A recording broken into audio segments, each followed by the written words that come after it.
This video is brought to you by Be Quiet, makers of the new Dark Base 700 mid-tower chassis featuring a tempered glass side panel, front RGB illumination, and full-length power supply cover to keep your build looking clean in 2018.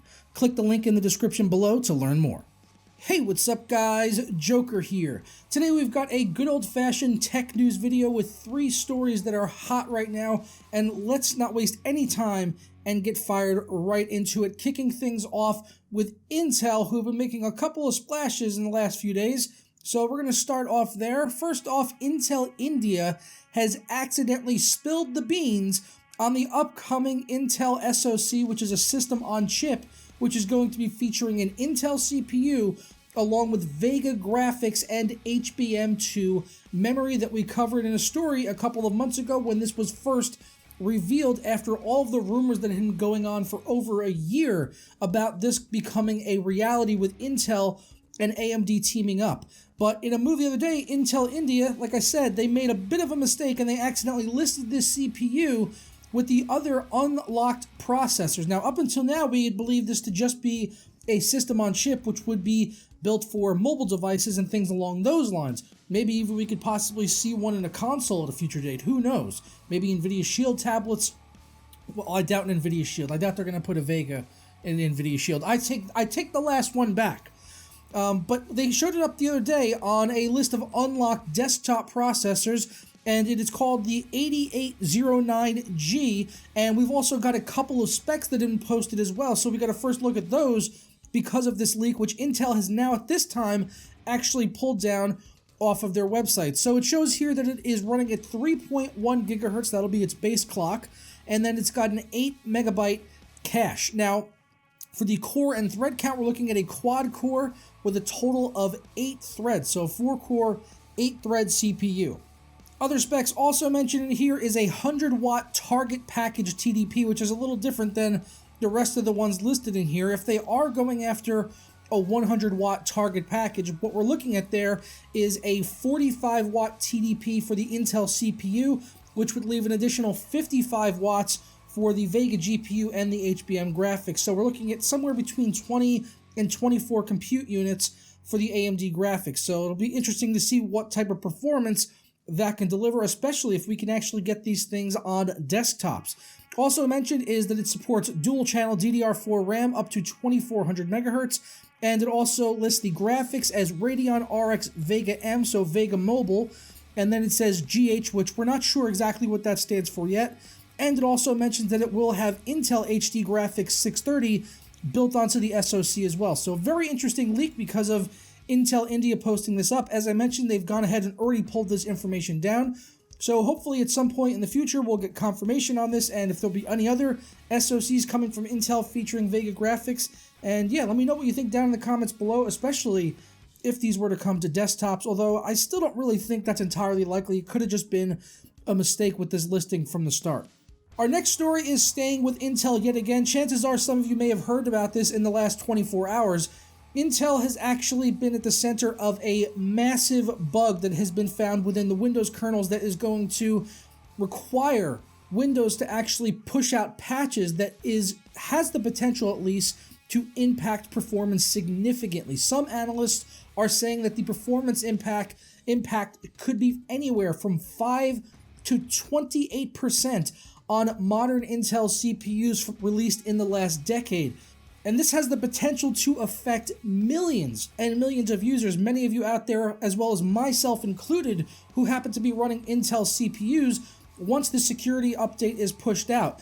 I did read that Microsoft had already started to push out updates at some point last night, so it's really only a matter of time before we start seeing reports in on how much this is affecting performance and if it will actually affect our game performance. That will certainly be something to look at. If this, gets pushed out and some Intel CPU users are being affected up to 30%, if that's going to hurt game performance, that could be absolutely huge. And this is pretty much all falling on Intel, as this is being affected on Microsoft as well as Linux operating systems.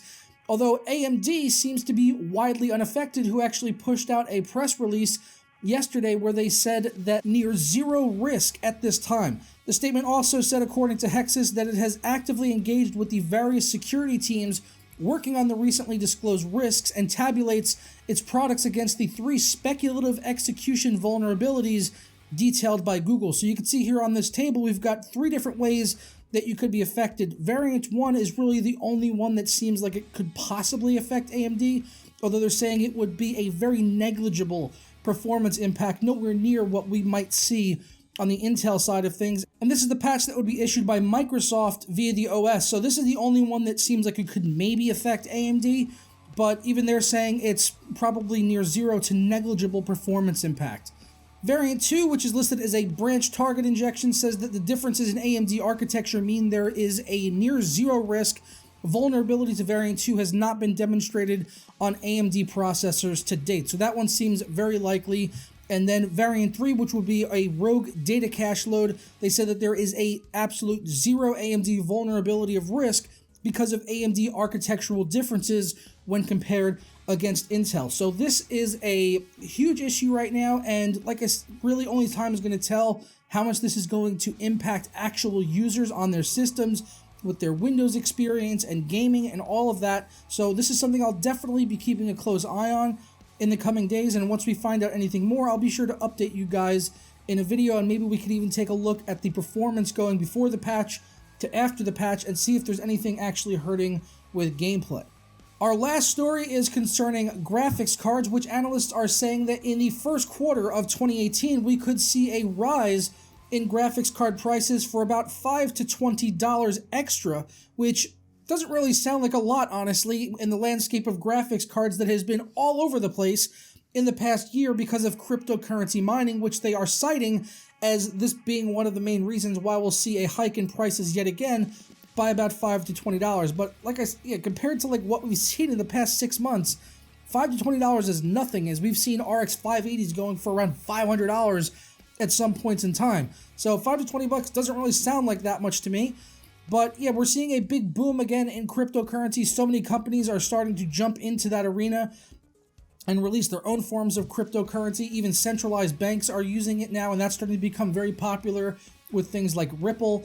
There's even a new gaming-centric cryptocurrency called Unicoin Gold, which has recently seen a pretty big spike in its value. So there's a lot of different cryptocurrencies coming into the market right now.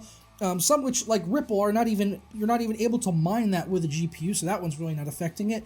But, the big ones out there like Zcash, Ethereum, Bitcoin, all of those ones are still being driven a lot by graphics cards, and people are buying these cards up pretty much as soon as they become available. Now, another point mentioned over on Hexus for driving up the GPU prices is because many gamers are actually picking up these cards to play the game PlayerUnknown's Battlegrounds, which has been just insanely popular. I believe they sold over 20 million copies. Any day now, at any time now, they pretty much have 2 to 3 million active players on Steam at the same amount of time. Those are insane numbers. Those are numbers that we would usually see on games like Dota 2, CSGO, pretty much Valve games. But now Battlegrounds is just dominating the Steam charts, and so many people are wanting to get more powerful GPUs to be able to run this game because maybe their current graphics card can't drive it at the resolution and the frame rate that they want, because that game is very GPU hungry and it is not the easiest game to run by any means. And the GTX 1060 is one of the big ones that is being sold right now, which is a very good card, 6 gigabytes of VRAM, very power efficient, most of the variants only requiring a 6-pin power connector like my Founders Edition model. And it is an extremely good card for 1080p and one of the recommended ones for sure to play Battlegrounds if you want to play at 1080p at a smooth 60 frames per second. Looking over at these Steam hardware survey numbers, you can see that the GTX 1060 is right now the most popular graphics card with Steam users, with other ones trailing behind it like the GTX 960, the 750 Ti, and the 1050 Ti. For a very long time, the GTX 970 had topped this list, but now the 1060 is the reigning king and has been for the past few months, with in December of 2017 having over 12% of users running GTX 1060 graphics cards, which is up from 6.5% in August. So between August and December, almost double the amount of users have got GTX 1060s running in their system, so a lot of people are going out and picking up these cards to be able to run their games, even though we know the RX 580 can outperform the GTX 1060 in many titles as per my recent testing on the best games of 2017. But those cards, because of the GPU pricing, have just been impossible to find, and when you can find them, they regularly cost more than really what they should, going for over $300. But now the 1060 prices could be affected by this as well. So I'm going to go ahead and get on out of here, guys. Please let me know your thoughts on all the news stories covered today. I look forward to your feedback as always, and we'll catch you in the next video. And if you enjoyed this one, don't forget to leave a like on it down below and subscribe if you're not already. I'll catch you guys next time.